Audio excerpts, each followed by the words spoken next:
प्रस्तुत करते थे, सबसे बड़े लेवल पर भारत को उन्होंने निर्मित किया, विचार के स्तर पे, फंक्शन के स्तर पे, और भारतीय राष्ट्रीय कांग्रेस भी, इन लोगों का ये मानना था कि ये दो अलग अलग संस्कृतियां नहीं, बल्कि एक मिली संस्कृति की ही दो भाग हैं, गंगा जमुनी संस्कृति के दो हिस्से हैं, और आपस में इस तरीके से इनका संगम है कि न अलग किया ही जा सकता।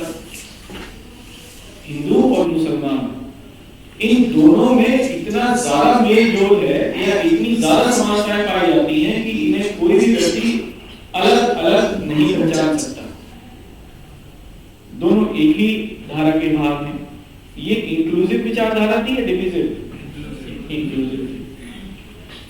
बाद में मुस्लिम लीग ने पाकिस्तान के निर्माण के आंदोलन को आगे बढ़ाया और इसी विचार को लेकर आगे बढ़ाया कि मुस्लिम और हिंदू दो अलग अलग संस्कृतियां एक हो ही नहीं सकती, और इसके लिए उन्होंने खूब उदाहरण दिए, खूब एग्जाम्पल्स दिए। उदाहरण कैसे थे? भाषाई आधार पर, तौर तरीकों के आधार पर, परंपराओं के आधार पर, धार्मिक विश्वासों के आधार पर, और इस आधार पर उन्होंने पाकिस्तान की मांग की, अलग गठन की बात 1940, लेकिन आधार यही रहा।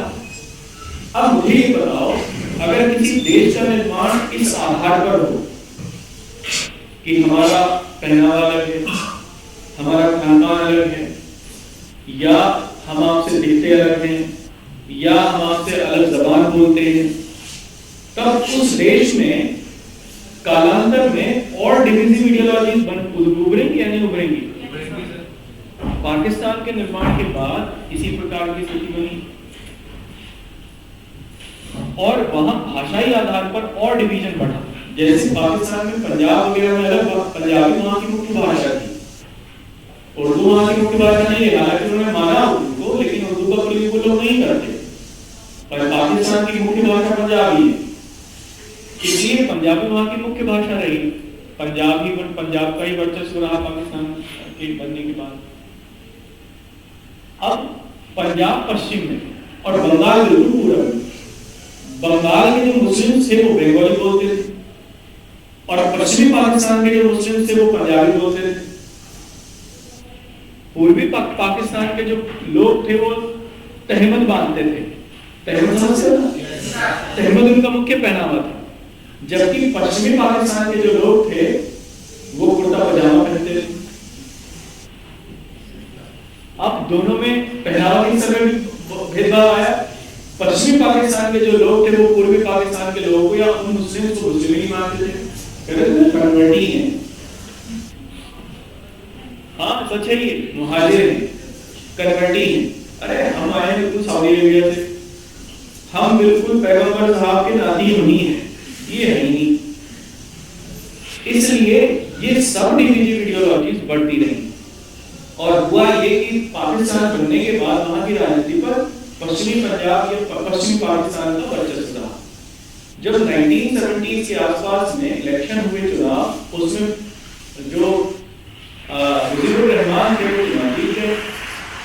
ये बात उन लोगों को अच्छी नहीं लगी। कारण उसका ये था कि पूर्वी पाकिस्तान में जनसंख्या ज्यादा थी, पश्चिमी पाकिस्तान की वजह से अपनों को वोट दे दिया उन्होंने, वो लोग जीत गए। अब अच्छा, ये सब जो चल रहा था ये सब आगे भी चलता रहा, इसीलिए पूर्वी पाकिस्तान के जो मुस्लिम थे या बांग्लादेश के कह सकते हैं जो मुस्लिम थे, वो बहुत जल्दी इकट्ठा हो गए पश्चिमी पाकिस्तान के लोगों के विरोध में। एट्रोसिटीज बढ़ती रही, इसलिए विभाजन हुआ। मोरल ऑफ द स्टोरी, जिस विचार की उत्पत्ति नकारात्मकता के साथ जुड़ी हुई हो, वो कभी अपने लक्ष्य को प्राप्त नहीं कर पाता। इस बात को जीवन में याद रखना। जो चीज जिसका जन्म नकारात्मकता के साथ होगा, उसका परिणति कभी सकारात्मक नहीं होगी। अगर आप क्लास में एक नकारात्मक सोच के साथ आओगे तो यहाँ से कुछ लेके नहीं जाओगे कि मैं डिस्ट्रक्शन के अलावा। ये रियलिटी है। कभी भी जीवन में कोई भी काम करना, उसमें सकारात्मकता के साथ ही करना, उसे नकारात्मकता अपने मन में लाने ही मत देना। आती है लेकिन बाहर निकाल देना अगर सफल होना है, नहीं तो सफलता मिलेगी ही नहीं। इतनी इतनी समस्याएं आ जाएंगी, जैसे पाकिस्तानी समाज में। भारत में सांस्कृतिक विविधता थी, अभी भी देखने को मिलती है, नहीं मिलती है। हमारे यहाँ पर 2 किलोमीटर के बाद गोली बदल जाती है। यहाँ के मेरठ की गोली और मुजफ्फरनगर की गोली में जमीन आसमान का अंतर है, बागपत की गोली में जमीन आसमान का अंतर है। आदमी सामान्य बात कर रहा हो तो लगेगा डंडा मार रहा है, और अगर पूर्वी उत्तर प्रदेश में चले जाओ तो वहाँ सामान्य व्यक्ति आदमी को गाली दे रहा हो तो लगेगा हम क्या फूल कर रहे हैं। वो गाली भी देता है बड़े लहजे में, वो पता ही नहीं चल पाता गाली दे रहा है।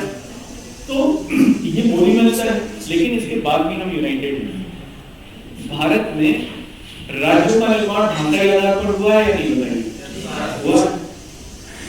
हमारे यहाँ पर कल्चरल डाइवर्सिटी मिलती है, लेकिन उस कल्चरल डाइवर्सिटी में भी एक यूनिटी मिलती है। और वो क्या यूनिटी है? वो आपको भारतीय भाषाओं में, संस्कृति में देखने को मिल जाएगी, यहाँ तक कि हमारे किचन में भी देखने को मिल जाएगी, है ना? ये वो यूनिटी है जो भारत को जोड़ के रखती है, इतनी डाइवर्सिटी होने के बावजूद। जैसे क्या दक्षिण भारत में ऐसे कोई ईश्वर हैं जिनकी उत्तर भारत में पूजा ना होती हो? बताओ। मुर्गन और न जाने क्या क्या वो सब देवता उन्होंने अपने सब बना लिया, हमने सारे ही होती है ना, एक ही जगह में। हमने कहा भाई ये तो अवतार है शिव का। हम लोग ये कह देते हैं अरे बुद्ध भी तो अवतार है भगवान विष्णु का, महावीर अवतार शिव का है, इसमें क्या दिक्कत है? वो पूजा करो, हमारी तो कर रहे हो। हम तो सबको अपने से जोड़ देते हैं, है ना? ये है यूनिटी की कॉन्सेप्ट। ये मैं आपको मजाक समझा रहा हूं, पर ये दैट्स द पॉइंट। हमारे जो कॉन्सेप्ट है, ये कॉन्सेप्ट को इतनी ज्यादा डाइवर्स होने के बावजूद भी यूनाइट है, क्योंकि इसमें एक एक चीज मिल जाती है। दक्षिण भारत के व्यंजन क्या उत्तर भारत में नहीं मिलते? खूब खाते हो इडली सांभर डोसा क्या, और वहां पर इवन आजकल तो मद्रास में बिहार वाले लोगों के लिए अलग से रेस्टोरेंट खुल गए, खूब बिहारियों के लिए वहां खाना मिलता है, उनकी तरीके का। उत्तर भारत के लिए वहां खूब रेस्टोरेंट है। मतलब moral of the story, diversity होने के बाद भी यूनिटी। ये उसी विचार की बदौलत है, उसी गांधी के विचार की बदौलत है, या उसी कांग्रेस के राष्ट्रीय नेताओं के विचार की बदौलत है कि डाइवर्सिटी होते हुए भी हम लोग यूनाइट रहे, हम लोग कभी अलग नहीं। और पाकिस्तान में इतनी ज्यादा डाइवर्सिटी नहीं है वहां पर।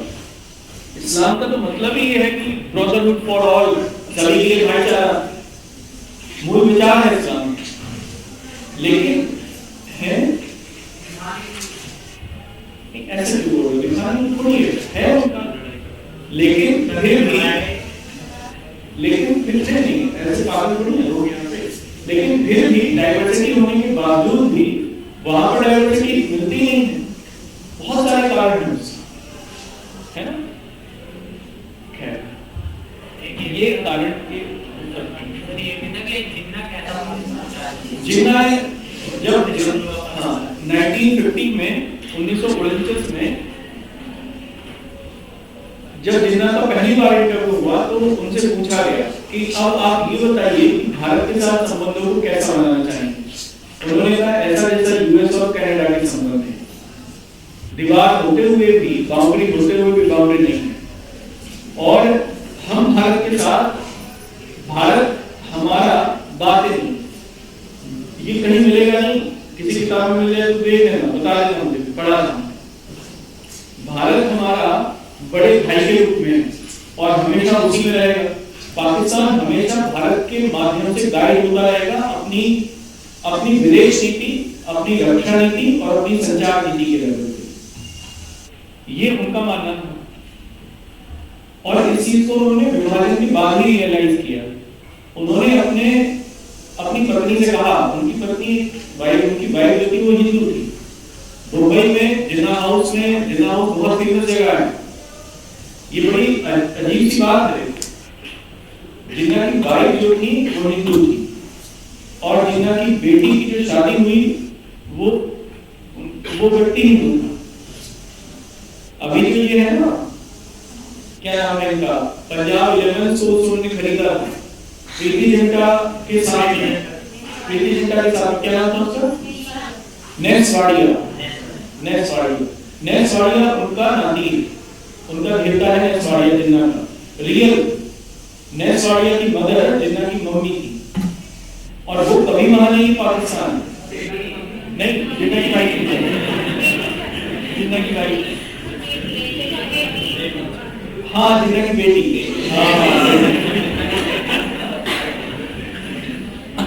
जिन्ना की बेटी थी, है ना। और वो कभी पाकिस्तान नहीं है, जिन्ना वो यही रही, जिन्ना हाउस बॉम्ब में। तो ये एक मुद्दा था। उन्होंने कहा कि मेरा तो परिवार, ये जिन्ना ने कहा, उन्होंने कहा मेरा तो परिवार हिंदुस्तान में है। तो जब मेरा परिवार हिंदुस्तान में है तो मैं कैसे समझ जाऊंगा पाकिस्तान और हिंदुस्तान के, वैसे जैसे कि बड़े भाई के छोटे भाई के साथ होते हैं। और ये हुआ भी। लियाकत अली जब तक प्रधानमंत्री थे तो जब इंडिया चाइना रिलेशन में कुछ कंटेंजर इशू देखे गए 1950 के आसपास तक, बल्कि 60 के आसपास तक आते हुए, जबकि ये हो गया था सब कश्मीर मांगाई चले गए थे, हम भी यूनाइटेड नेशन में बड़े बड़े खूब हो गए थे। लेकिन उसके बाद भी लियाकत अली ने ये कहा था, जो चाइना के विदेश मंत्री थे, कि अगर चाइना किसी भी वजह से भारत और चाइना के बीच में किसी प्रकार का कोई भी झगड़ा होता है, तब फिर चाइना इसके लिए तैयार रहे कि वो पाकिस्तान की सेनाओं का भी सामना करना पड़ेगा उसे। ये उनको थ्रेट दी गई। लेकिन वहां 60 तक आते आते, मतलब 60-62 तक आते आते भारत और पाकिस्तान रिलेशन में बिल्कुल सामान्य थे और स्थितियां बड़ी सौहार्द थी। इसका एक उदाहरण भी मैं देता हूँ, कहीं नहीं जाके एग्जांपल इसका ये है, भारत के पहले रिपब्लिक डे पर चीफ गेस्ट थे भारत के पाकिस्तान के प्रधानमंत्री लियाकत अली खान। 1950 में जब हम लोग पहला गणतंत्र दिवस मना रहे थे, उस समय दो प्रमुख मुख्य अतिथि थे, ये उसका एग्जांपल। लेकिन अंतरराष्ट्रीय राजनीति ने सब बिगाड़ा, पाकिस्तान में सैन्य शासन ने सब बिगाड़ा। सैन्य शासन के चलते वो सब समस्याएं उत्पन्न हुई वहां पे, फिर प्रॉपर राजनीति होने लगी वहां की राजनीति में। वहां भारत के विरोध में सब चीजें नफरत फैलाई गई, भारत में पाकिस्तान के विरोध में नफरत फैलाई गई। 1965 की लड़ाई इसका एक एग्जांपल। आप एक और चीज ध्यान में रखेंगे, मतलब एक और चीज आप देखना, इंडिकेट करना, जब भी दोनों के बीच में युद्ध हुआ वहां पर सैन्य शासक थे पाकिस्तान में, जब भी युद्ध हुआ। अगर मिलिट्री को, अब आप सोचिए, अरे उनको उनका क्या तो हमने बिगाड़ा, और क्या ही हमने उनका बिगाड़ा, कोई दिक्कत है क्या ना। जब भी सैन्य शासन थे, देखो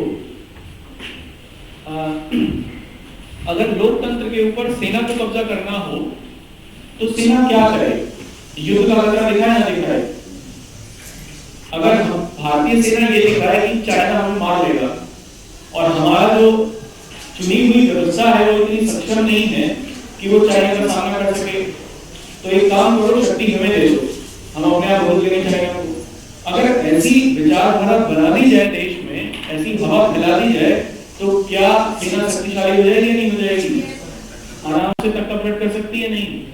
और फिर उसके बाद वो क्या करेगी, अपने उस युद्ध के उन्माद को पूरा करेगी नहीं।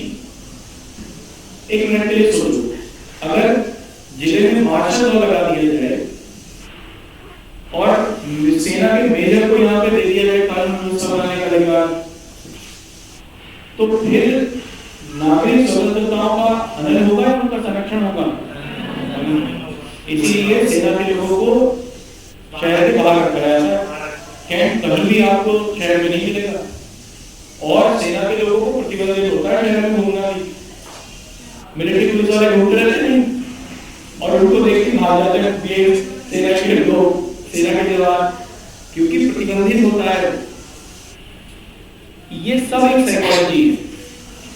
तो पाकिस्तान में ये सब हुआ जिसके कारण समस्याएं नहीं, और राजनीति भारत में भी हावी रही, वहां भी हावी रही, इसके चलते ये सब समस्याएं हुई।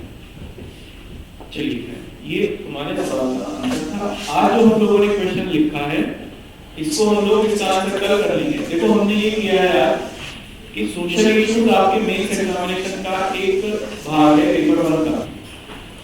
मैं आपको रोज एक क्वेश्चन सोशल इश्यूज का सॉल्व करने के लिए दूंगा और फिर अगले दिन से लिखवा दूंगा। इससे आपके सामाजिक मुद्दे कवर होते रहेंगे पेपर 1 का, सोशल इश्यूज पूरे हो जाएंगे। छोटा सा टॉपिक है आपका 70 से 80 नंबर का जो सिलेबस है कंप्लीट हो जाएगा। 1:30 बजे से यही हम लोग करेंगे आधा घंटा डेली बेसिस पर। आज एक सवाल दिया है उसे सब ले लेना, कल मैं उसका आंसर लिखवा दूंगा, ठीक है। अब मुझे ये बताइए कल मैं कहाँ था?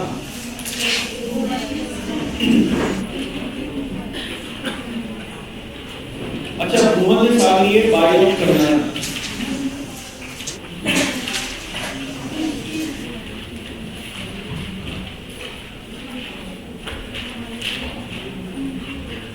चलिए किसे देखते हैं।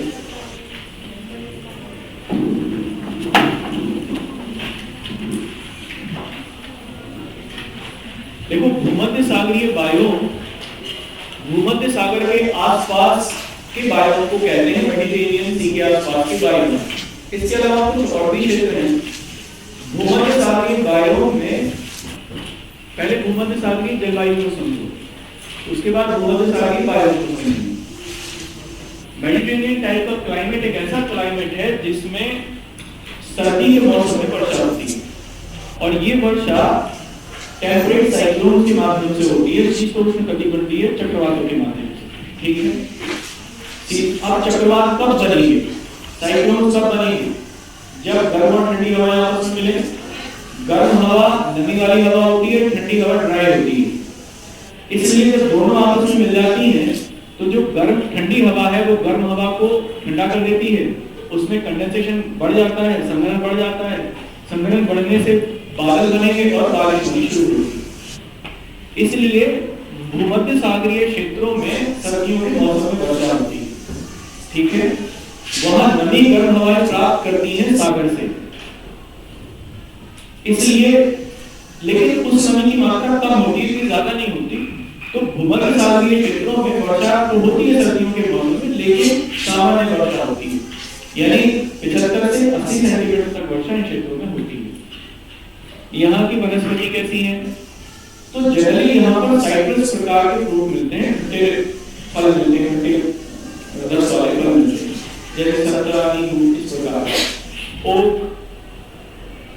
ओक ट्री यहाँ का प्रमुख ट्री है, और ऑलिव यहाँ की प्रमुख फसल है। ये यहाँ का एग्जाम्पल है, ठीक है। वन यहाँ बहुत ज्यादा नहीं मिलते क्योंकि वर्षा ही बहुत ज्यादा नहीं होती। 75 से 80 सेंटीमीटर वर्षा है, जो कि सामान्य ही वर्षा है, बल्कि उससे भी कम है, इसलिए घने जंगल नहीं मिलते। कहाँ कहाँ होगा ये? तो इटली में या भूमध्य सागर के आसपास के सभी क्षेत्र, जैसे इजिप्ट में, लीबिया में, मोरक्को में, ट्यूनीशिया, ठीक है, और स्पेन में, पुर्तगाल में, इटली में, यूनान में, क्रीट में, ये पूरा जो एरिया है टर्की भी उसमें आ जाएगा, या इजराइल का कुछ भाग, चिली में, मेडिटेरेनियन, साउथ अमेरिका कैसी, साउथ अफ्रीका में तो होती है। साउथ अफ्रीका का जो दक्षिण वाला भाग है उसमें मेडिटेरेनियन टाइप की क्लाइमेट पाई जाती है। चिली का नीचे वाला हिस्सा, बिल्कुल चिली का नीचे वाला हिस्सा, गोलपेगोस आइलैंड गैलापागोस के ऊपर हो गया। चिली का सबसे नीचे वाला जो हिस्सा है जहां अर्जेंटीना और चिली का बिल्कुल वहां मिलेगी, ठीक है। साउथ अफ्रीका के टिप पे और चिली का सबसे नीचे वाला जो हिस्सा है वहां मेडिटेरेनियन टाइप की क्लाइमेट मिलती है। एक तो साउथ अफ्रीका में मिलेगी दक्षिण भाग साउथ अफ्रीका, ठीक है ना, और एक मिलेगी, क्यों मिलेगी साउथ अफ्रीका के दक्षिण भाग? देखो जितना नीचे की तरफ जाएंगे लैटिट्यूड्स में उतनी ठंड पड़ेगी या नहीं? दक्षिण अफ्रीका का नीचे वाला भाग तो तापमान कम हो जाएगा, लेकिन आसपास समुद्र है तो गर्म हवा मिलेगी, ठंडी और गर्म हवा मिलेगी, तो टेम्परेट साइक्लोन बनेंगे नहीं। टेम्परेट साइक्लोन वहां वर्षा करते हैं, इससे वहां की मेडिटेरेनियन टाइप की क्लाइमेट मिलती है, लेकिन बहुत सीमित स्तर पे। बृहद स्तर पे मेडिटेरेनियन टाइप की क्लाइमेट मिलती है वहीं भूमध्य सागर के आसपास। क्लियर है? लिखो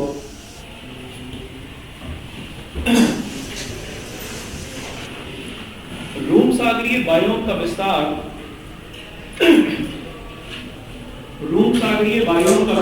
दोनों गोलार्धों में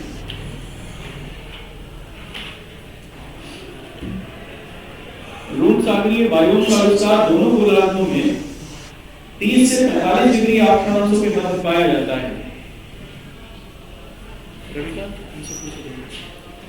30 से 45 डिग्री अक्षांशों के मध्य पाया जाता है। The extension of Mediterranean type of climate is being found between 30 to 45 degree latitudes.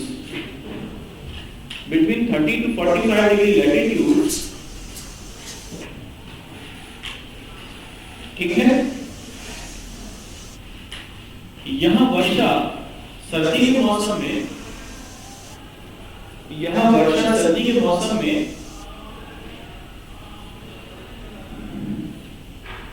शीतोष्ण कटिबंधीय चक्रवातों के कारण होती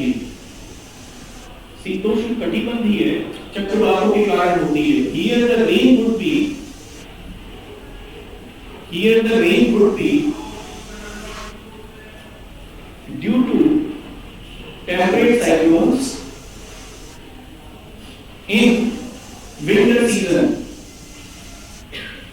वर्षा की मात्रा 75 से 80 सेंटीमीटर होती है।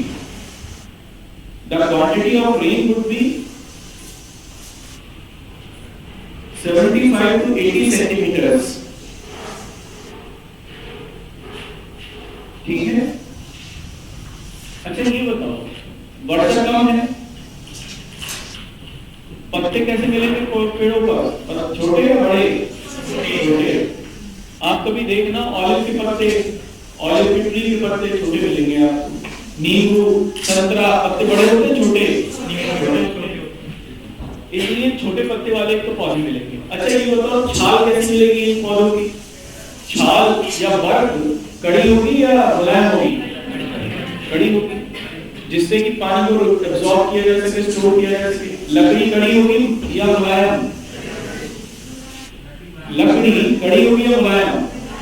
अरे जब छाल कड़ी है तो लकड़ी भी कड़ी होगी। जब बर्फ बाहर का कड़ा है, बबूल का बर्फ देखा है, कड़ा होता है या मुलायम? कड़ा होता है, इसीलिए लकड़ी कड़ी होती है। जैसी छाल होगी वैसी लकड़ी होगी, तो इनकी लकड़ी भी कड़ी होती है। ठीक है, तो आप इसको लिख लीजिए। सामान्यतः यहाँ छोटी पत्ती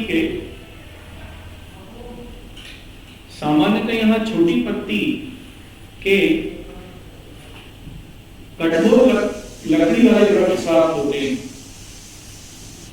छोटी पत्ती के कठोर लकड़ी वाले वृक्ष प्राप्त होते हैं। Generally we found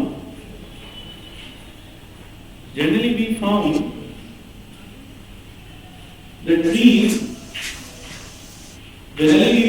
trees of hardwood with small leaves. इन वृक्षों में the trees are as follows. इनके नाम लिख लीजिए वृक्षों के। oak,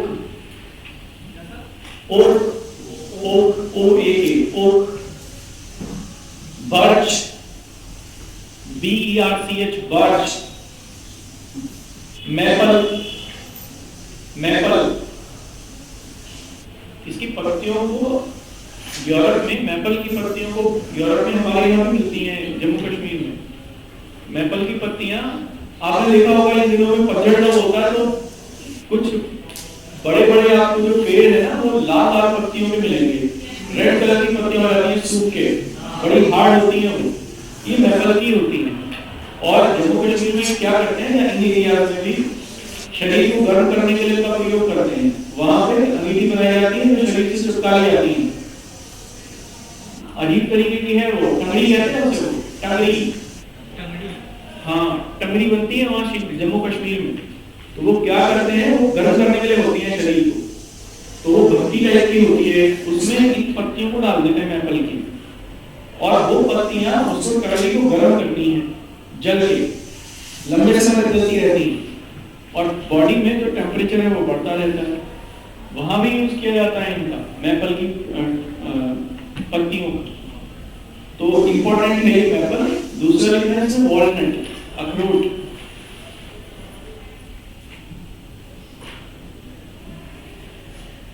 cedar, cedar, CEDAR, cedar.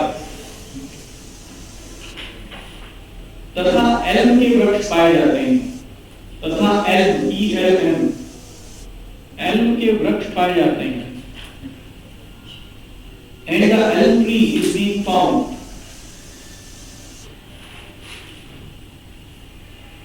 ठीक है।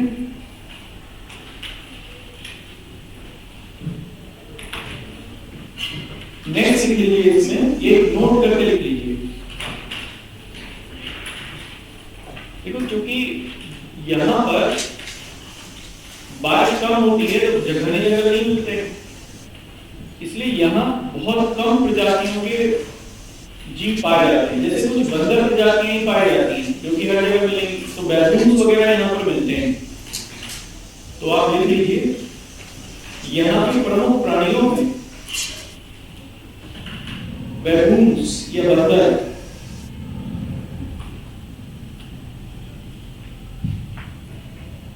बैबून्स, बॉन्ट बुक, BONTE, BOO के बॉन्ट बुक, ये हिरन होता है तरीके का, यूरोप वगैरह में मिलता है।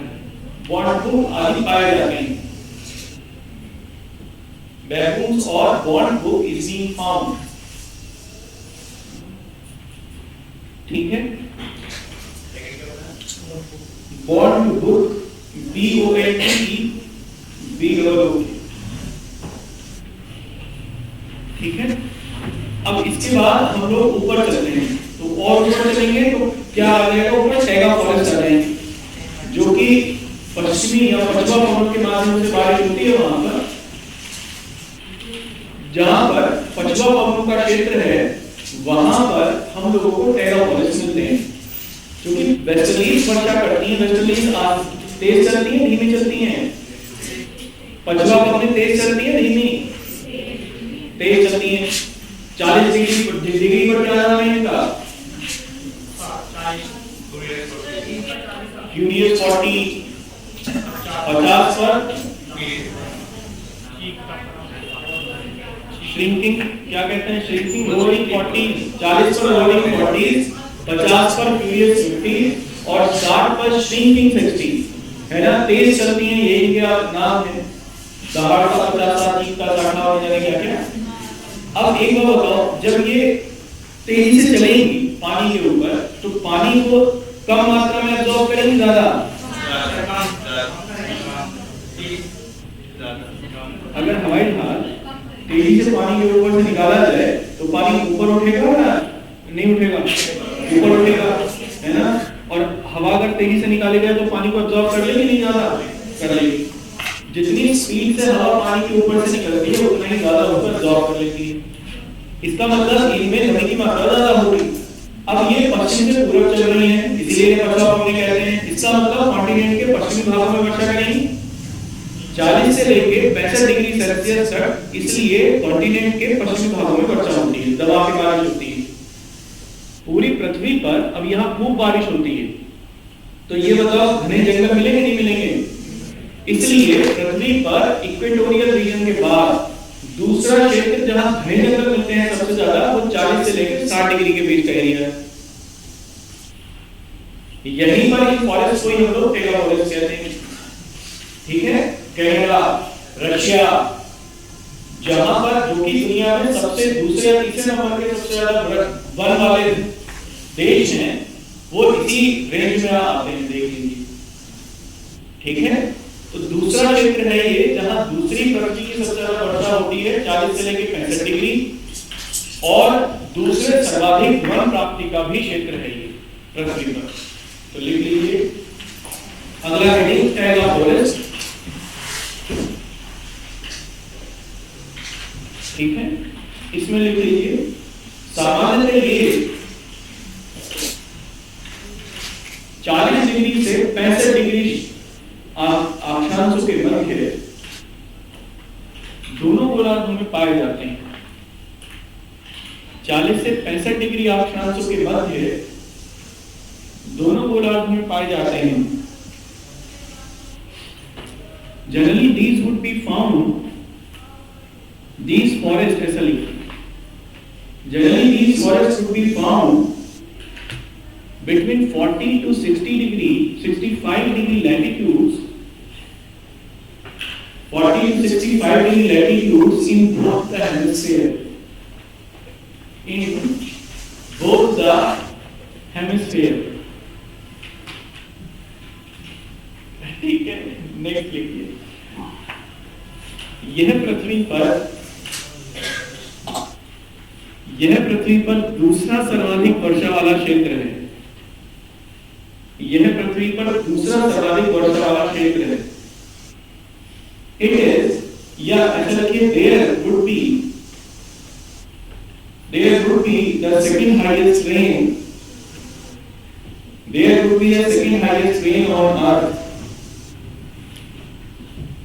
ठीक है, यहाँ वर्षा पछवा पवनों के माध्यम से होती है। यहाँ वर्षा पछवा पवनों के माध्यम से होती है। Here rain occurs due to westerlies।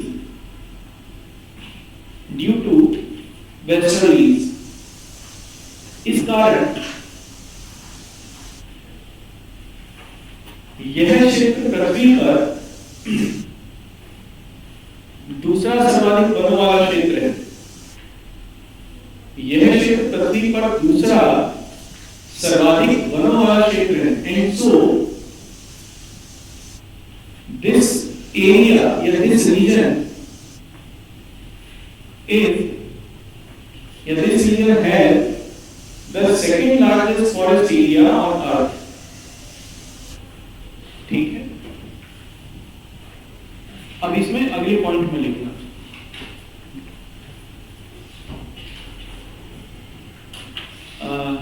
देखो यहाँ जो वन है उनमें वृक्ष मिलते हैं, स्प्रूस, पाइन, फर, है ना। और ये पॉपुलर का जो पेड़ है तो हमारे यहाँ आप लोग देखते हो, ये इन्हीं वनों का पेड़ है। हमारे यहाँ नहीं, तो हमारे तो जबरदस्ती लगाते हैं, क्योंकि ये लकड़ी की आवश्यकता कैसे पूरी की जाए, तो लकड़ी की आवश्यकता को पूरी करने के लिए ये लॉगिंग का एक्चुअली ये पेड़ है। लॉग्स, इन्हीं जो टाइप ऑफ फॉरेस्ट हैं इनमें सबसे ज्यादा बड़े बड़े पेड़ मिलते हैं जिनके लॉग्स बनते हैं, लट्ठे बनते हैं लकड़ी, और बाद में इनका उपयोग किया जाता है फर्नीचर वगैरह के लिए। ये कनाडा का वृक्ष है पॉपुलर, वहां पर इसे पॉपुलर के नाम से जानते हैं। वहीं से हम लोग लाए थे अपनी लकड़ी की आवश्यकताओं को पूरी करने के लिए। इसलिए ये वाला पेड़ केवल आपको उत्तर भारत में मिलेगा, उत्तर भारत में भी केवल हिमालय की तराई में, क्योंकि यही पर ही हो सकता है और सबसे बेहतर भी यही हो सकता है। इसके अलावा ये नहीं और हो भी नहीं सकता, क्योंकि यहीं पर उस प्रकार का क्लाइमेट, मैच करता हुआ क्लाइमेट मिलता है। हालांकि यहाँ बहुत बड़ा नहीं हो पाता है, इसलिए वहां बड़े हो जाते हैं, क्योंकि वहीं का ओरिजिनल पेड़ भी है। तो आप इसमें पेड़ों के नाम लिख लीजिए। इन वनों में पाए जाने वाले वृक्षों में the trees which are found in these forests are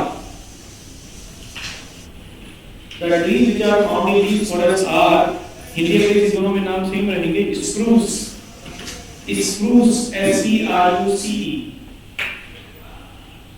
spruce, दूसरा लिखिए फर, फर, पॉपुलर,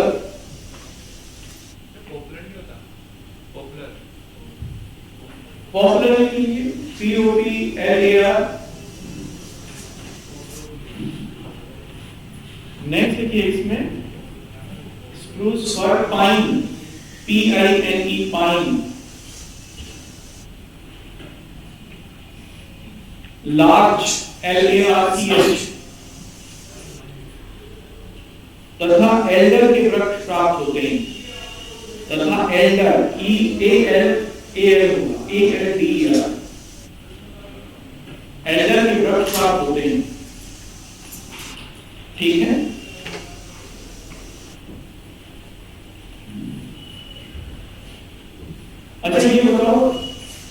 से 65 के बीच में सबसे ज्यादा ये कौन किन देशों में मिलेगा? दोनों गोलार्धों में कनाडा, रूस, नॉर्वे, है ना, स्वीडन, फिनलैंड, कुछ क्षेत्र दक्षिणी फिनलैंड वाला हिस्सा। चलो ये तो त्रिगोलार्ध में हुआ। यूएस भी होगा, कुछ एरिया यूएस का भी है, ऑस्ट्रेलिया का कुछ हिस्सा, अलास्का तो ज्यादा ऊपर हो गया। और कौन कौन से मिलेगा? ऑस्ट्रेलिया, अफ्रीका, दक्षिण अफ्रीका का कुछ हिस्सा, है ना, नामीबिया, ये वाला कुछ हिस्सा। तो इनके कुछ देशों के नाम लिख लीजिए, दो चार उदाहरण तो लिख लीजिए। ये वन निम्न देशों में पाए जा रहे हैं, ये वन निम्न देशों में पाए जाते हैं। These forests are found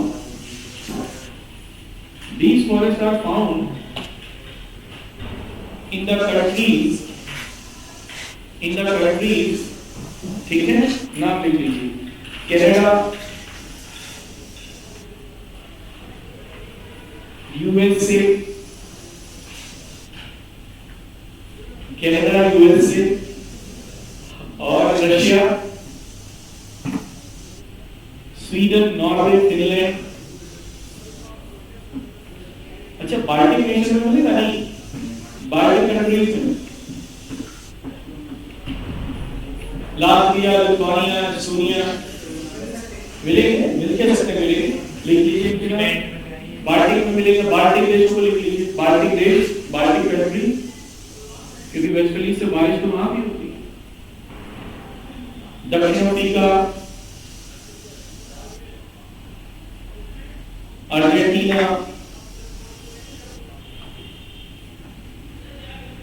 है ना, न्यूजीलैंड, एटसेट्रा।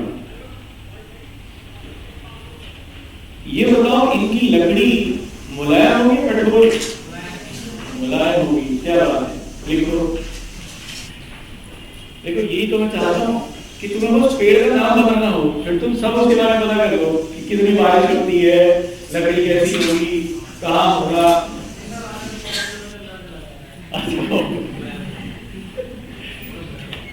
अरे जैसे जब बारिश ज्यादा होती तो बताया लकड़ी होगी, है ना। चलो, यही सब आना चाहिए। लिखो इसमें, इन वनों में मुलायम लकड़ी के वृक्ष पाए जाते हैं, या इन वनों की लकड़ी मुलायम होती है। इन वनों की लकड़ी मुलायम होती है। The wood of these forests would be soft, जिसका आर्थिक महत्व है, जिसका आर्थिक महत्व है, which has the economic significance। ठीक है। देखो, एक समस्या है। समस्या ये है कि सबसे ज्यादा आर्थिक महत्व इसी बायोम का है, क्योंकि आर्थिक दोहन सबसे ज्यादा इसी बायोम के पे पाए जाने वाले जो वृक्ष है, नीली लकड़ी का होता है। कनाडा में तो इसका बिजनेस है बहुत बड़ा, लॉगिंग का सबसे बड़ा। आपने देखा होगा कि जो कागज है, पेपर इंडस्ट्री सबसे ज्यादा कनाडा में मिलती है। हमारे यहाँ भी नोट का जो कागज है, हम लोग कनाडा से मंगवाते हैं। इसलिए पेपर इंडस्ट्री के मामले में कनाडा का बड़ा इंपॉर्टेंट स्थान है ज्यादातर। और लकड़ी काटने वाले लोगों को लंबरजैक के नाम से जानते हैं। वहां बिजनेस है बड़े लेवल पर, लकड़ी काटना वहां पर एक व्यवसाय है बहुत बड़ा। तो इन्हीं वनों की वजह से तो आर्थिक महत्व इनका बहुत ज्यादा है।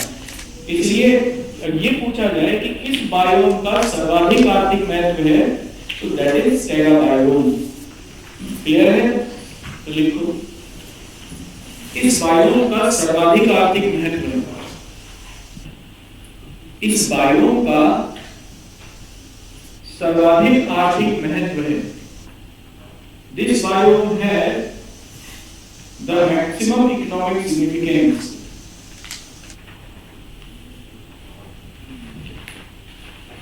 ठीक है।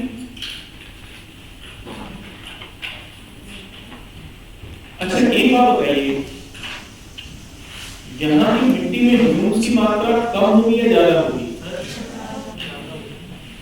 ज्यादा होगी ना।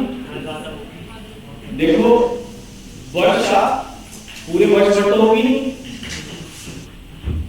है ना, तो पत्ते शेडिंग भी करेंगे, पेड़ शेडिंग भी करेंगे, वो पत्ती मिट्टी में मिलेगी, सड़ेगी गलेगी, है ना, ह्यूमस की मात्रा ज्यादा होगी। जो वहां की लैंड होगी, जो भूमि होगी, सॉइल होगी, सॉइल मृदा, वो उपजाऊ होगी नहीं होगी, फर्टाइल होगी। ये वो क्षेत्र भी है जहां सबसे ज्यादा उपजाऊ मृदा मिलती है। इसलिए दुनिया का एक्सप्लॉइटेड एरिया भी है, क्योंकि यहाँ खेती की जाती है बड़े लेवल पे, जंगलों को काट के बड़े लेवल पे खेती की जाती है। इस मिट्टी का नाम पॉडजॉल या स्पॉटजॉल मिट्टी। जब आप ज्योग्राफी पढ़ेंगे, वर्ल्ड ज्योग्राफी और वर्ल्ड ज्योग्राफी में एग्रीकल्चर पढ़ेंगे, तब एग्रीकल्चर में आपको सॉइल पढ़ाई जाएंगी, उसमें पॉडजॉल और स्पॉटजॉल दो प्रकार की मिट्टियां आएंगी। ये पूरी पृथ्वी पर सबसे ज्यादा उपजाऊ मिट्टी है। क्यों? क्योंकि इनमें ह्यूमस की मात्रा सबसे ज्यादा पाई जाती है। यूरोप के क्षेत्रों में 40 डिग्री से लेकर 65 डिग्री तक इसी प्रकार की मृदा मिलती है, पॉडजॉल और स्पॉटजॉल। काला इसका रंग होता है, इसे ब्लैक सॉइल भी कहते हैं। यूक्रेन में इसी प्रकार की मिट्टी है, इसीलिए यूक्रेन में, रशिया में, कनाडा में, यूएस में, हाँ, विनिपेग गेहूं की सबसे बड़ी मंडी है इसीलिए दुनिया की, तो वहां खूब खेती होती है इस मिट्टी में। तो आप दो तीन बातें इससे संबंधित नोट करके लिख लीजिए, नोट में डालिए। अच्छा ये बताओ, कनेक्ट कर पा रहे हो नहीं सब कुछ, है ना? देखो यही बात आनी चाहिए, कथा कहानी तो किताब में लिख दी है, इसका क्या करना है, बस कनेक्शन आना चाहिए। एक बात को पकड़ो, सब कुछ समझ लो, और सब कुछ समझने की कोशिश करोगे तो एक नहीं आएगी। इसलिए बस ऐसा कर समझ लो कि एक को पकड़ो, सब समझ में आ जाए, है ना? एक सारे सब सब है और सब सारे सब जाए।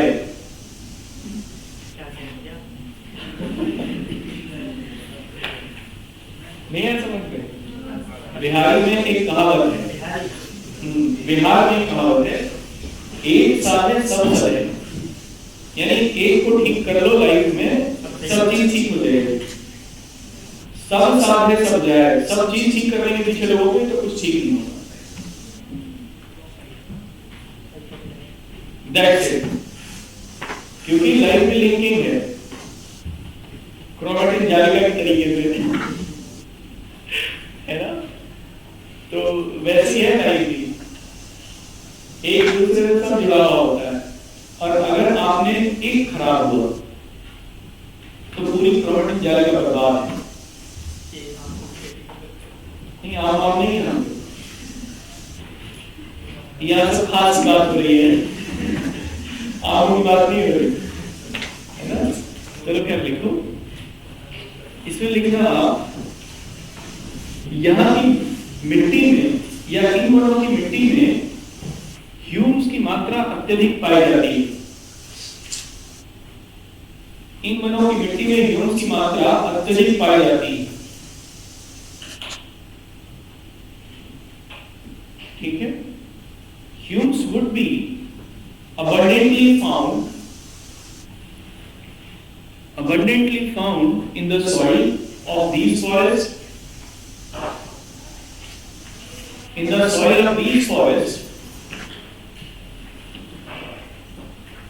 जिस कारण यहाँ की मृदा अत्यधिक उपजाऊ होती है, जिस कारण यहाँ की मृदा अत्यधिक उपजाऊ होती है, and so the soil of here is very fertile. इस मृदा को पॉडजॉल अथवा स्पॉटजॉल के नाम से भी जाना जाता है। पॉडजॉल, PODZOL, पॉडजॉल अथवा स्पॉटजॉल के नाम से भी जाना जाता है। This soil is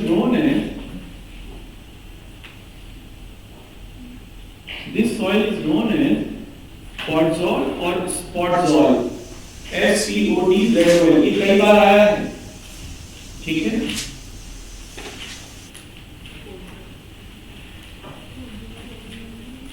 इसको चाहे आप ना देशों के भी नाम लिख लीजिए कहीं पर, तो ये पता चलेगा कहाँ पर मिलेगी ये मिट्टी। वैसे 40 से 65 डिग्री के बीच में जितने भी देश हैं वहां पर मिलेगी, कॉन्टिनेंट में मिलती है, मध्य भागों में भी मिलती है। तो लिख लीजिए सबसे ज्यादा यूक्रेन, बेलारूस, यूक्रेन, बेलारूस, ऐसे ही एरो बना के और लिख लीजिए मिट्टी के नीचे। हाँ, रूस, दक्षिणी रूस लिख लीजिए, दक्षिण पश्चिमी रूस, साउथ वेस्ट रशिया, पोलैंड, या मध्य यूरोप लिख लीजिए, बाकी खत्म हो गई, मध्य यूरोप में मिलेगी। हाँ, यूएसए, उत्तरी यूएसए और सेंट्रल में भी मिलती है, 40 डिग्री तक तो मध्य में भी आ जाएगा। हाँ, 49 डिग्री तक है ना, 49 डिग्री लैटिट्यूड डिवाइड करती है, 49 डिग्री लैटिट्यूड डिवाइड करती है ना कनाडा और यूएस को। हाँ, 40 से शुरू हो जाता है तो नॉर्दर्न पार्ट इसमें आ जाता है। मध्य में अलग प्रकार की मिट्टी है, वहां पर काली मिट्टी, ब्लैक सॉइल नहीं, मध्य में सेंट्रल यूएस में। चलिए ये हुआ, कनाडा लिख लीजिए, दक्षिण अफ्रीका लिख लीजिए, न्यूजीलैंड, अर्जेंटीना,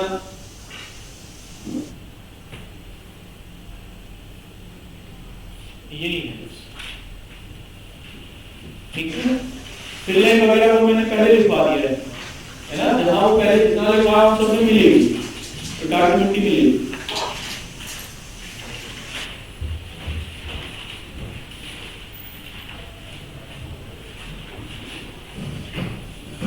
एक चीज और बताओ, इस क्षेत्र में ठंड पड़ती होगी नहीं? ठंड पड़ती होगी। तो जो एनिमल मिलेंगे वो कैसे मिलेंगे? एक तो बड़े बड़े बाल वाले मिलेंगे, खराब होंगे, है ना, एक मोटी खाल के मिलेंगे, हैवी स्किन के मिलेंगे, और एक तीसरी में चीज मिलेगी कि हिबरनेटिंग स्किल्स उनमें होगी, हिबरनेशन में जाने की स्किल्स होगी। अगर हिबरनेशन में नहीं जाए तो बढ़ जाएंगे ठंड में, शीत निद्रा में चले जाते हैं, ठीक है, हिबरनेशन, है ना।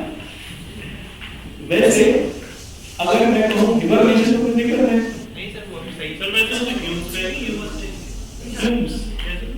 ह्यूम्स हिंदी में एमयू में H U M U S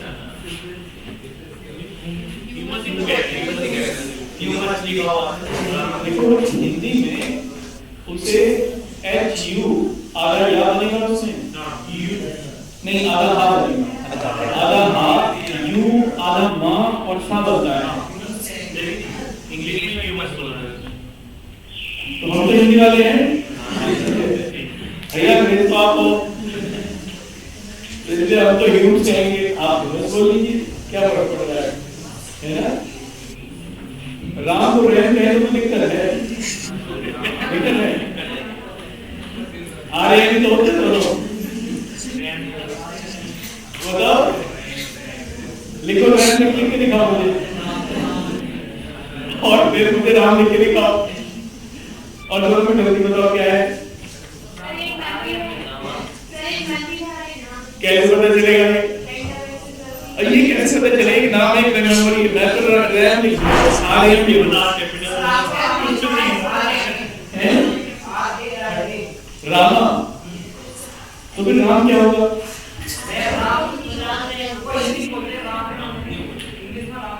English में रामा लिखते हैं, देखो ये बहुत ज्यादा टेक्निकल हो गया, तुम तो दारू बदलने के चक्कर में हमारा भगवान का है, ये तो क्या करो, हमारे भगवान का नाम बदल लो, हम बदल नहीं देंगे बिल्कुल, ऐसी तारीफ तुम्हारी हमारे खिलाफ। अरे देखो, नाउन में प्रोनाउंसिएशन कोई फर्क नहीं पड़ता, जब प्रोनाउंसिएशन में वोवेल्स होते हैं, वोवेल्स आपस में इंटरचेंज हो जाते हैं, इसलिए जब वोवेल्स को प्रोनाउंस करते हैं तो उसको बहुत ज्यादा डिफरेंस नहीं आता, उसको बहुत फर्क नहीं पड़ता। अगर आप यूएस और ब्रिटिश इंग्लिश में डिफरेंशिएट करोगे तो उसमें आपको वॉवेल्स का ही और बाद में फिर वॉवेल्स के हिसाब से जो एक्सेंट है वो चेंज हो जाता है। इसलिए दोनों में कोई अंतर नहीं, एक ही बात है ना। चलो कोई नहीं, हिबरनेशन। तो इनमें हिबरनेशन की या हाइबरनेशन की जो सिचुएशन है वो मिलती है। होता क्या है हाइबरनेट करना या हिबरनेट करना, ये इसे कहते हैं शीत निद्रा, यानी हाफ डेथ की स्थिति। जनरली केवल सांस चलती है, बाकी पूरा शरीर काम नहीं कर रहा होता, डेड होता है बाकी पूरा शरीर। इसी को शीत निद्रा कहते हैं। इससे करते क्या है, ऊर्जा बचाते हैं, क्योंकि हिबरनेशन की सिचुएशन में बाकी के ऑर्गन्स काम बहुत धीमा कर रहे होते हैं। जब ऑर्गन्स धीमा काम करेंगे तो उन्हें ऊर्जा की कम आवश्यकता होगी, ऊर्जा स्टोर की जा सकती है, लंबे समय तक जीवित रहा जा सकता है, और उस ऊर्जा का प्रयोग करते हैं शरीर को गर्मी देने के लिए। इसीलिए इनमें हिबरनेशन की सिचुएशन मिलती है यहाँ पाए जाने वाले प्राणी में, जैसे रोडेंट्स बहुत सारे, या भालू, है ना। तो इनमें यहाँ पर सभी में हिबरनेशन की जो सिचुएशन है वो मिलती है। तो आप नोट करके लिखिए। इस बायोम में पाए जाने वाले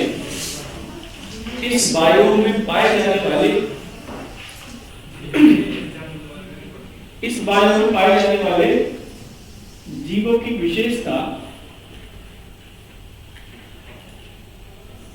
विशेषता के अंतर्गत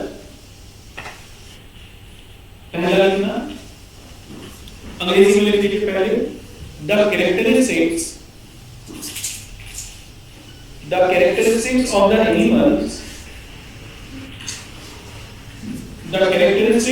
animals of this biome are as follows. पहला लिखना, फर वाले प्राणी पाए जाते हैं। फर रुआ होगा, रोम्स होते हैं, फर वाले प्राणी पाए जाते हैं। The animals with fur is being found.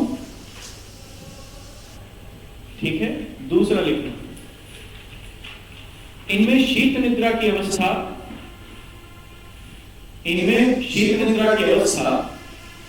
अवश्य प्राप्त होती है। We found, शीत निद्रा की अवस्था अवश्य प्राप्त होती है। We found the hibernation quality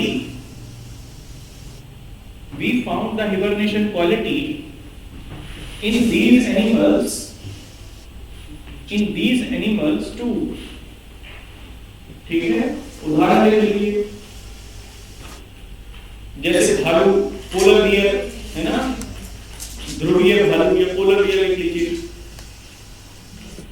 और वो होते हैं ना, क्या होते हैं, कीवी होते हैं, क्या होते हैं वो, पेंगुइन। क्या बात है, ये न्यूजीलैंड से यही लैंड किया है अभी।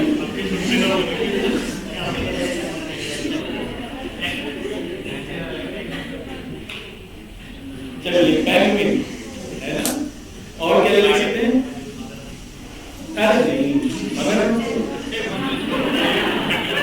रोडेंट्स लिख लीजिए, रोडेंट्स,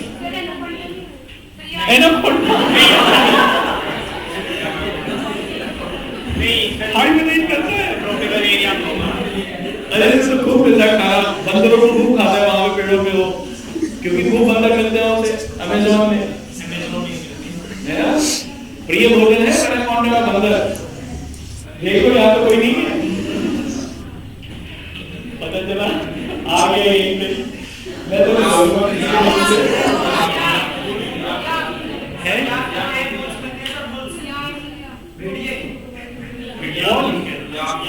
नहीं, तो वो हिबरनेट नहीं करते, रोडेंट्स लिखिए केवल आप, रोडेंट्स। देखो यहाँ पर जनरली वार्म ब्लड के जितने भी मिलेंगे यहाँ पे वो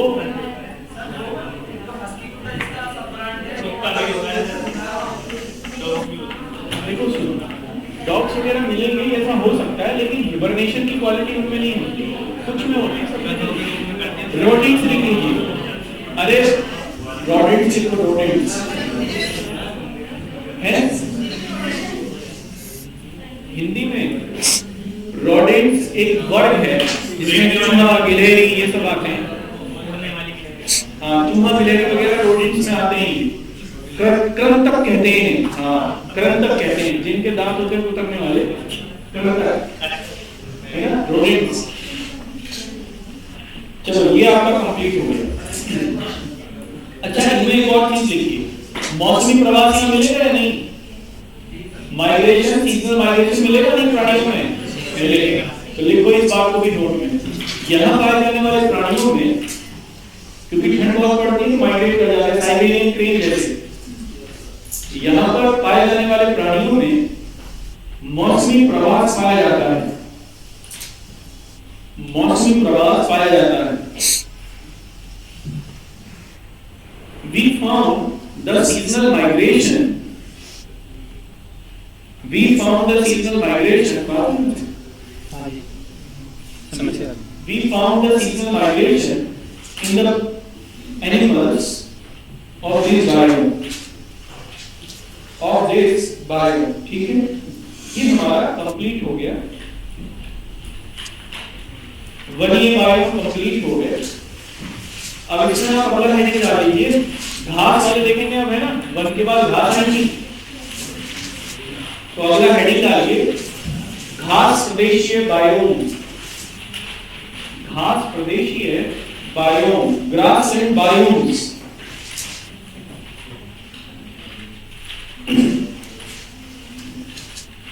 ठीक है, देखो जनरली जहां वर्षा की मात्रा में कमी आती है, धीरे धीरे वहां वृक्षों की बजाय ग्रासेस हमें पाई जाती है, ग्रासेस मिलने लगती हैं। जहां सीधे तौर पर वर्षा की मात्रा में कमी आएगी, वहां वृक्ष घासों में बदलने लगते हैं।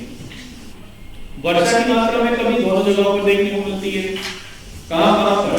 एक तो गर्म क्षेत्रों में कम वर्षा होगी, एक ठंडे क्षेत्रों में कम वर्षा होगी। इसका मतलब घास के मैदान दो तरीके के होंगे, एक गर्म क्षेत्रों में पाए जाने वाले, एक ठंडे क्षेत्रों में पाए जाने वाले। गर्म क्षेत्रों में पाए जाने वाले घास के मैदानों को उष्णकटिबंधीय घास के मैदान कहते हैं, या सब ट्रॉपिकल ग्रासलैंड कहते हैं। सर्दियों में या ठंडे क्षेत्रों में पाए जाने वाले ग्रासलैंड को टेम्परेट ग्रासलैंड कहते हैं।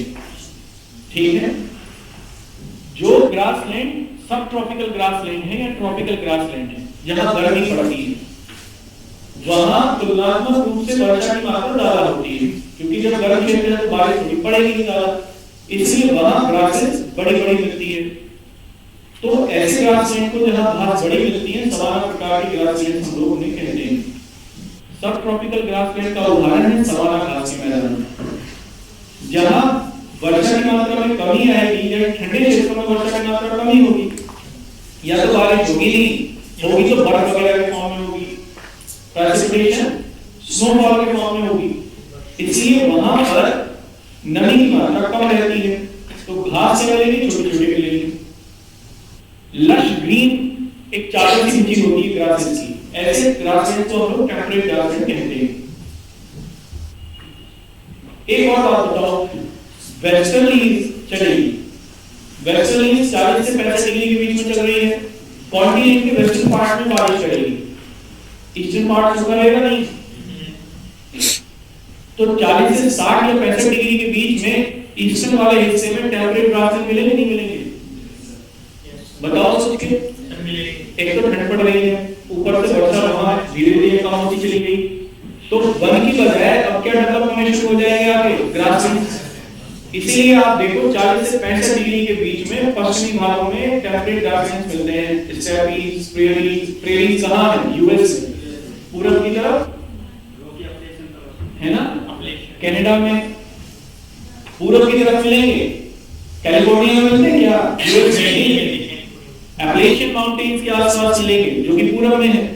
इसीलिए 40 से 65 डिग्री के बीच में कॉन्टिनेंट के पूर्वी भागों में हमें ग्रासलैंड मिलते हैं। ऐसे ग्रासलैंड को हम लोग टेम्परेट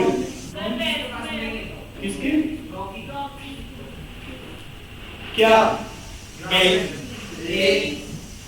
देखो रॉकी से शुरू हो जाते हैं और एप्लेशियन में चले जाते हैं। कॉन्टिनेंट के पूर्वी भाग में रॉकी कहाँ है? पश्चिम में है। ये पूरब में मिलेंगे ना, किसमें? देखो प्रेरीज ग्रासलैंड्स रॉकी कॉर्डेरा के बाद शुरू हो जाते हैं। ये कोई छोटी है, छोटा भाग थोड़ी है वो। लगभग जो कॉर्डेरा है, रॉकीज का जो कॉर्डेरा है, उसको आप ये मान के चलिए कि कम से कम 1500 से 2000 किलोमीटर उसकी चौड़ाई। तो वहां से पूर्वी भाग शुरू हो जाता है, मध्य और पूर्वी भाग। लेकिन धीरे सबसे ज्यादा लोग मिलते हैं, लक्षणीय जो मिलते हैं वो आपको पूर्वी और उत्तर पूर्वी भागों में मिलते हैं। इसलिए ग्रेट लेक्स के आसपास आपको सबसे ज्यादा मिलेंगे प्रेरी। उसके बाद दक्षिण की तरफ जाएंगे तो उनकी कमी आने लगती है प्रेरूस में, फिर वो साधारण प्रकार में चेंज होने लगते हैं। और इसीलिए दक्षिण भारत में, दक्षिण अमेरिका में उसकी कॉटन की खेती होती है खूब। कॉटन की खेती के लिए विख्यात है दक्षिण भाग। तो क्या है उसका नाम? मैरीलैंड वगैरह, मैरीलैंड नहीं, फ्लोरिडा वाला क्षेत्र। हाँ, क्योंकि कॉटन वहां पैदा होती है ना, तो दक्षिण भाग में गर्मी पड़ती है, वहां ये नहीं मिलते। चलो, दो प्रकार के ग्रासलैंड हैं। इनके दोनों के ग्रासलैंड देखेंगे, पाए जाने वाले प्राणियों को देखेंगे, कहाँ मिलते हैं देखेंगे, नाम देखेंगे। ठीक है, तो लिखो अपने फॉर्म में। घास के बारे में मिटा दिया।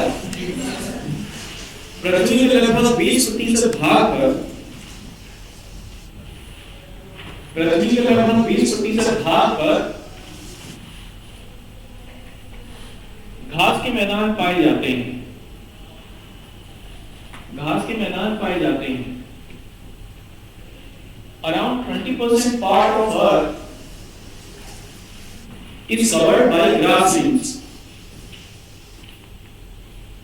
Is covered by grasslands. सामान्य जलवायु के आधार पर, सामान्य जलवायु के आधार पर इन्हें दो भागों में बांटा जा सकता है।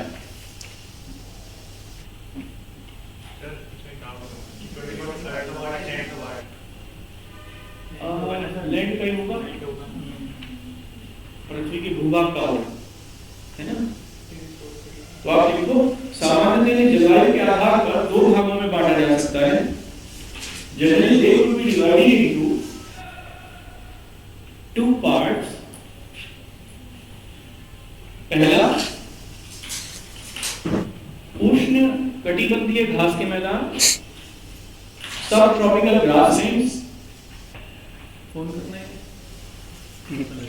और दूसरा टेम्परेट ग्रासलैंड्स। कितने टाइम के लिए करें? टेम्परेट ग्रासलैंड्स, ठीक है। टेम्परेट ग्रासलैंड को हिंदी में कहेंगे शीतोष्ण कटिबंधीय घास के मैदान। ये सब शीतोष्ण घास के मैदान भी कहते हैं, ठीक है। अब इसमें पहला लाइन डालना, उष्ण कटिबंधीय घास के मैदान या temperate grassland, sorry tropical grassland, ठीक है। ये मैं आपको कल कराता हूँ।